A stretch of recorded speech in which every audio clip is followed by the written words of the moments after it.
श्री शिवाय नमस्तुभ्यम। हम सबको पता है कि 4 मई को वैशाख एकादशी का बहुत ही प्यारा सा दिन है और आज रात में आप सभी को एक एकादशी दीपक अपने घर पे जलाना, जिससे आपकी फैमिली, आपके परिवार में कभी कोई संकट नहीं आएगा और आपका पूरा परिवार हमेशा खुश रहेगा, जो कि पूज्य गुरु जी की कथा से सुन के बहुत अच्छे से आपको समझाऊंगा। ठीक है ना।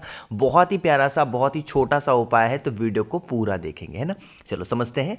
स्क्रीन पे आप सभी लोगों को एक दीपक दिख रहा है, तो आपको भी क्या करना है, इसी तरीके से मिट्टी का दिया लेना है। अगर मिट्टी का दिया लेना है मिट्टी का ले लो, आटे का लेना है तो आटे का ले लो, कोई सा भी ले लो। ठीक है ना। अब तरीका समझिएगा। एक दीपक लेंगे, इस दीपक के अंदर कोई नियम नहीं है, कोशिश करेंगे सरसों का तेल लेने की। क्या लेंगे? सरसों का तेल। अगर आप सोचते हो कि नहीं भैया सरसों का तेल नहीं डालना है, तो आप चाहें तो इसमें घी का भी इस्तेमाल कर सकते हो। ठीक है ना। कोई भी लेना।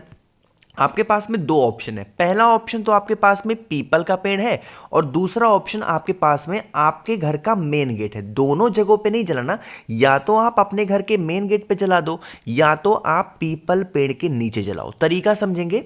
आपको क्या करना है, जो दीपक आपने लिया है, सबसे पहला काम करेंगे 5 दाने, ठीक है, 5 से 7 दाने चावल के सबसे पहले जमीन पे रख देंगे। कभी भी दीपक को जब भी आप जलाओ, कहीं पे भी जलाओ, तो धरती माता के ऊपर ऐसे ही डायरेक्ट अग्नि को नहीं रखना चाहिए।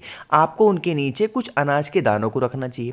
तो आपने क्या किया, 5 चावल के दाने रखे। इन्हीं चावल के दाने के ऊपर जो भी आपने मिट्टी का दिया लिया है, चाहे तो आपने आटे का दिया लिया है, उसको रखेंगे। अब आपको शनिवार का दीपक एकादशी का जलाना है, तो लंबी बत्ती का नहीं लगाना है। कौन सा लगाओगे? गोल बत्ती का दिया लगाएंगे और लगाने के बाद में आप इस दीपक को प्रज्वलित करेंगे। जब प्रज्वलित करेंगे तो यहां पे एक देवता का नाम लेना है और वो देवता का नाम है नरसिंह भगवान। फिर से बोल रहा हूं, कौन से भगवान का नाम लोगे?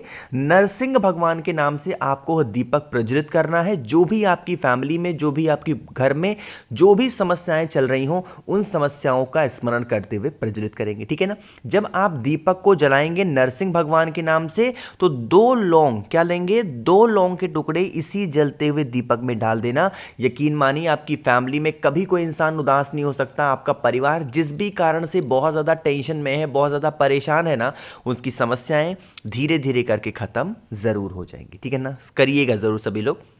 तो पहले उपाय की तो हमने बात कर ली है। आगे बढ़ते हैं अब इस वीडियो के हम लोग अपने दूसरे उपाय की तरफ। और ये जो दूसरा उपाय है, ये भी आपको दीपक से ही करना है। आप कहोगे भैया इस उपाय के बेनिफिट क्या है, फायदे क्या हैं? 2 फायदे हैं। पहला, अगर आपकी कर्ज की समस्या खत्म होने का नाम ही नहीं ले रही है, चाहे बैंक का कर्ज है, किसी से उधार ले रखा है, कोई इंसान आपका पैसा वापस नहीं कर रहा, तो आप इस उपाय को करेंगे।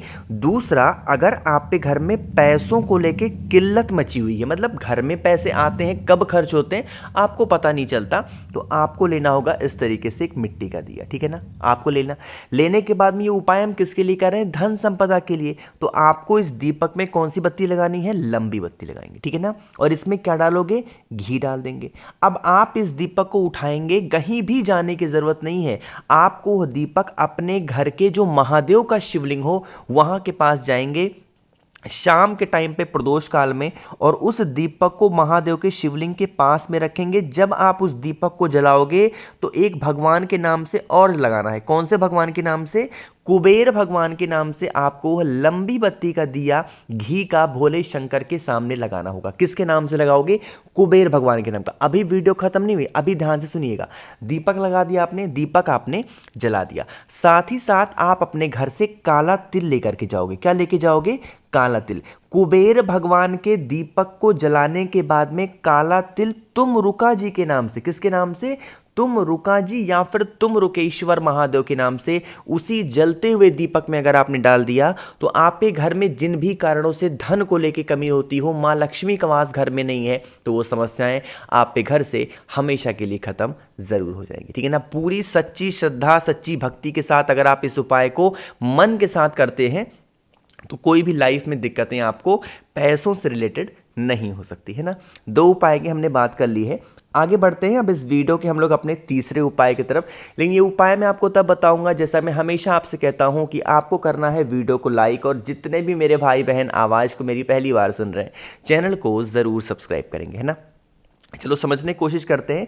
इस उपाय के सबसे पहले बेनिफिट जान लेते हैं कि फायदे क्या होंगे। अगर मान लेते हैं आपके घर में कोई भी ऐसा इंसान है जो बरसों से बीमार पड़ा है, सारे पैसे आपकी दवा में लग रहे हैं, सारे पैसे डॉक्टर लेके जा रहे हैं, रिपोर्ट लाना है, इलाज कराना है, बहुत पैसे खर्च हो रहे हैं, आप इस उपाय को करेंगे, है ना। क्या करना है, सिर्फ और सिर्फ आपको एक बेलपत्र की ज़रूरत है, इससे ज़्यादा मत लेना, सिर्फ एक बेलपत्र लेना। बेलपत्र के साथ में आपको दूध लेना है। अब यहाँ पे जो फोटो आपको दिख रही है ये गलत फोटो है। गलत फोटो मतलब कभी भी दूध आप किसी भी चीज़ के लिए इस्तेमाल कर रहे हो, पूजा पाठ के लिए, घर में ले रहे हो, कहीं भी कर रहे हो, कभी भी तांबे के लोटे में आपको दूध नहीं लेना चाहिए, वरना ये दूध क्या बन जाता है, जहर, पॉइजन हो जाता है। और अगर आप तांबे के लोटे में रखा हुआ दूध पी लेते हैं या पिला देते हैं तो वो जहर बन करके शरीर को नुकसान पहुंचाएगा, ठीक है ना। तो ऐसी गलती नहीं करेंगे। कोई सा भी स्टील का लोटा ले लो, ग्लास ले लो, कटोरी ले लो, लेकिन तांबे का लोटा मत लेना। दूध ले लेंगे। लेने के बाद में आपके ही घर में जो महादेव के शिवलिंग हो, घर से बाहर जाने की जरूरत नहीं है आपको कि मंदिर जाओ, ये घूमना, कुछ भी नहीं।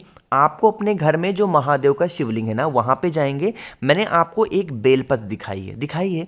आपको उस एक बेलपत्र को माता अशोक सुंदरी के स्थान पे कुछ इस तरीके से समर्पित करना है, जिसकी डंडी किधर होगी, बाहर की तरफ, और पत्ती का पोर्शन होगा महादेव की तरफ। समझ रहे हो मेरी बात को। इस तरीके से बेलपत्र समर्पित करेंगे। अब आपको क्या करना है, जो मैंने तांबे के लोटे में आपको दूध दिखाया ना, आपको आधा दूध समर्पित करना है इस बेलपत्र के ऊपर। कहां समर्पित करोगे, आधा दूध इस बेलपत्र के ऊपर चढ़ाओगे और आधा बचा हुआ दूध भोले शंकर के शिवलिंग के ऊपर। चाहे तो दूध यहां चढ़ा रहे हो या फिर दूध आप यहां पे चढ़ा रहे हो, दोनों जगहों पे दूध कुंदकेश्वर महादेव के नाम से चढ़ाएंगे। किसके नाम से, कुंदकेश्वर महादेव के नाम से दूध को समर्पित करेंगे। साथ ही साथ उस इंसान का नाम और गोत्र भी बोलेंगे, जो इंसान बरसों से आपके घर में बीमार पड़ा है, आप उसका दवा करा के थक गए, इलाज करा के थक गए, फिर भी कोई फायदा आपको नहीं हो रहा, ठीक है ना। करिएगा जरूर उपाय को। तो यहां पे हम सभी लोगों ने 3 उपाय की तो बात कर ली है। आगे बढ़ते हैं इस वीडियो के सबसे आसान और बहुत ही छोटे से उपाय की और आखिरी उपाय की, जो कि आप सभी को एकादशी पे जरूर करना चाहिए ना। देखो, समझने की कोशिश करना। सबसे पहले बता दूं, इस उपाय को आप करोगे तो फायदे क्या होंगे। मान लेते हैं कि आपके घर में निगेटिव एनर्जी बहुत बढ़ गई है, कोई भी ऐसा इंसान आपके घर का है जो क्रोध बहुत कर रहा, गुस्सा बहुत कर रहा, उसी गुस्से को खत्म करने का ये बहुत ही प्यारा सा उपाय है, करने की कोशिश करेंगे। सबसे पहले बता दूं, आपको लेना होगा इस शनिवार की एकादशी पे एक पीपल का पत्ता। क्या लोगे, पीपल का। उससे भी पहले एक बात बता दूं, यह उपाय पूज्य गुरु जी की कथा के नहीं है, बल्कि उनके बुक है जिसका नाम है पंचतत्व, उसमें से पढ़ करके आपको समझा रहा हूं, ठीक है ना। एक पीपल का पत्ता लेंगे। साथ ही साथ आपको लेना होगा इस तरीके से कुमकुम, रोली, सिंदूर, चंदन, जो भी हो आप ले लेना। उसका गाढ़ा सा पेस्ट बनाओगे। जो भी लिया आपने, चाहे कुमकुम लिया, रोली लिया, उसका क्या करोगे, बहुत ही गाढ़ा सा पेस्ट बनाएंगे। अब आपको क्या करना है, जो भी इंसान आप पे घर में क्रोध कर रहा, गुस्सा कर रहा ना, उस इंसान का नाम आपको इस पीपल के पत्ते के ऊपर लिखना है। सिर्फ एक ही पीपल का पत्ता लेना और उस पीपल के पत्ते के ऊपर उसी कुमकुम रोली से आपको उस गुस्से वाले इंसान का नाम लिखना है, ठीक है ना। लिख दिया। फिर आप उस एक पीपल के पत्ते को शनिवार के दिन शाम के टाइम पे प्रदोष काल में उठाएंगे। आपके घर में या फिर आपके घर के बाहर जहां पे भी शमी का पेड़ लगा हो, शमी का पौधा लगा हो, उस शमी पेड़ की जड़ में लेके जाएंगे और उस एक पीपल के पत्ते को रख देंगे अवधूतेश्वर महादेव के नाम से। किसके नाम से रखोगे, अवधूतेश्वर महादेव के नाम से आपको शमी पेड़ की जड़ में रखना है। यह विनती कर रही है कि हमारे घर का इंसान है, क्रोध करता, गुस्सा करता, हे अवधूतेश्वर महादेव, आप इसके गुस्से को शांत कर दें। शमी पेड़ के नीचे पूरी रात रखा रहने के बाद में अगले दिन रविवार को जब आप सुबह सो करके उठेंगे तो उस एक पीपल के पत्ती को उठाएंगे। आपके घर के आसपास में कोई वट का पेड़ हो, बरगद का पेड़ हो, वहां पे ले जा करके रख देना, ठीक है ना। करके जरूर देखिएगा।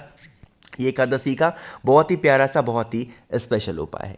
कोशिश की मैंने आप सभी को बहुत ही प्रेम से, बहुत ही प्यार से अच्छा समझाने की। तो वीडियो पसंद आई हो तो लाइक करिएगा। कुछ पूछना है, नहीं समझ में है, नीचे कमेंट सेक्शन में पूछ सकते हैं। और अगर आपको मुझसे फ़ोन पे बातें करनी है, मैसेज बातें करनी है, तो आप हमें इंस्टाग्राम या फेसबुक फॉलो करें। उसके लिए आपको सर्च करना होगा द नेचुरल प्लैनेट 108। वहाँ पर हम लोग बहुत सारी बातें करेंगे। और यहाँ अगर आपने अभी तक चैनल को सब्सक्राइब नहीं किया तो जल्दी से चैनल को सब्सक्राइब करेंगे। श्री शिवाय, नमस्तुभ्यम।